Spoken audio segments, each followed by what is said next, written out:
უკრაინა შვედეთისგან გრიპენის 20 ტიპის თანამედროვე გამანადგურებელს 2,5 მილიარდ ევროთ შეიძენს.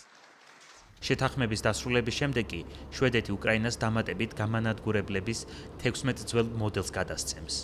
ამის შესახებ ორი ქვეყნის ლიდერმა უკრაინის პრეზიდენტ ვოლოდიმირ ზელენსკის შვედეთში ვიზიტისას განაცხადეს. უკრაინის პრეზიდენტმა და შვედეთის პრემიერ-მინისტრმა ულფ კრისტერსონმა თავდაცვითი თანამშრომლობის საფრთხეზე მოლაპარაკებები გამართეს. გამანადგურებლებისთვის თანხა უკრაინისთვის ევროკავშირის მიერ ცოტა ხნის წინ დამტკიცებული 90 მილიარდი ევროს სესხიდან გამოიყოფა. უკრაინა გრიპენის ტიპის ძველი მოდელების გამანადგურებლებს მომავალი წლის დასაწყისში მიიღებს. ახალი თანამედროვე მოდელების უკრაინისთვის გადაცემა კი 2030 წლისთვის იგეგმება. გამანადგურებლების შესაბამისი შეარაღებით იქნება აღჭურვილი, ხოლო მათ ტექნიკურ მომსახურებასა და უკრაინელი პერსონალის გადამზადებას შვედეთი უზრუნველყოფს. ვოლოდიმირ ზელენსკის განცხადებით, კიევის მიზანი უკრაინის არმიის გრიპენის ტიპის 150 გამანადგურებლით გაძლიერებაა. შვედური საბრძოლო თვითმფრინავები აუცილებლად გააძლიერებს ჩვენ სააეროფლოტსა და საჰაერო თავდაცვას. ეს პაკეტი 2 მილიარდ ევროზე მეტ მხარდაჭერას მოიცავს. საუბარია უშუალოდ თვითმფრინავებზე. ველოდებით, რომ პირველ ნაწილს მომდევნო 10 თვის განმავლობაში მივიღებთ.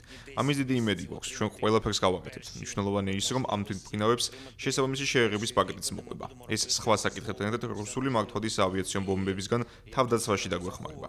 თვითმფრინავები კონკრეტული შეერაღებით იქნება აღჭურვილი. მადლობას გიხდით იმისთვის, რომ იარაღსაც მივიღებთ და რა მხოლოდ თვითმფრინავებს. ეს გრიპენის ტიპის გამანადგურებლები აღჭურვილია კონკრეტული შეერაღებით, განსაკუთრებით მეტეორის რაკეტებით და სხვა სისტემებით, რომლებსაც 100 კილომეტრზე მეტ მანძილზე შეუძლიათ გაანადგურება. ვფიქრობთ, რუსულ თვითმფრინავებს უკან დავახევინებთ და ისინი ვეღარ შეძლებენ საავიაციო ბომბების მასშტაბურად გამოყენებას.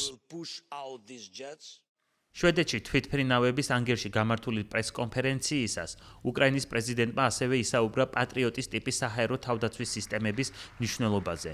ვოლოდიმირ ზელენსკის განცხადებით, მან ამერიკის შეერთებული შტატების პრეზიდენტს დაჟინებული თხოვნით მიმართა, რომ შტატებმა უკრაინას დამატებით მიაწოდოს სისტემები, რომლებსაც რუსული ბალისტიკური რაკეტების მოგერიება შეუძლიათ. კიევის მიზანია უკრაინის არმია უფრო მეტი ისეთი უცხოური შეარაღებით უზრუნველყოს, რომლის წარმოებაც თავად არ შეუძლია. სანაცვლოდ კი კიევი მზადაა პარტნიორებს მოწინავე დრონების ტექნოლოგიების ის გამოცდილება გაუზიაროს, რომელიც უკრაინამ გასული 4 წლის განმავლობაში ომისას მიიღო. შვედეთის პრემიერ-მინისტრის განცხადებით, სტოკჰოლმს უკრაინის დრონებით ომის წარმოების გამოცდილების გაზიარების დიდი ინტერესი აქვს. ეს შეთანხმება უფრო ფაქტო ჩარჩოს ნაწილია, რომელშიც ეს გარიგება, ეს შეთანხმება შესყიდვა და დონაცია ძალიან კარგად არის გათვალისწინებული, თუმცა სიმართლე რომ თქვათ, უფრო ფაქტო შეთანხმება ეხება იმასაც, თუ რისი სწავლა შეუძლია შვედეთს უკრაინისგან. გულისხმობ იმას, რომ უკრაინას ამჟამად ევროპაში დრონებით ომის წარმოების ყველაზე განვითარებული შესაძლებლობები აქვს და ჩვენ უკიდურესად დაინტერესებული ვართ, ვისწავლოთ უკრაინისგან მსგავსი სიტუაციებისას როგორ უნდა მოვიქცეთ. უკრაინა სხვა ქვეყნებთან დრონების გამოცდილების გაზიარებით თავდაცვითი თანამშრომლობის გაღრმავების გამოცდილება უკვე აქვს. ირანში მიმდინარე ომის ფონზე უკრაინელი სპეციალისტები ახლო აღმოსავლეთს, განსაკუთრებით სპარსეთის ყურის არაბული რეგიონის ქვეყნებს, საჰაერო თავდაცვის გაძლიერებაში უკვე ეხმარებიან. ასევე უკრაინელი სამხედროები ახლო აღმოსავლეთში მდებარე ამერიკულ სამხედრო ბაზებზეც მუშაობენ.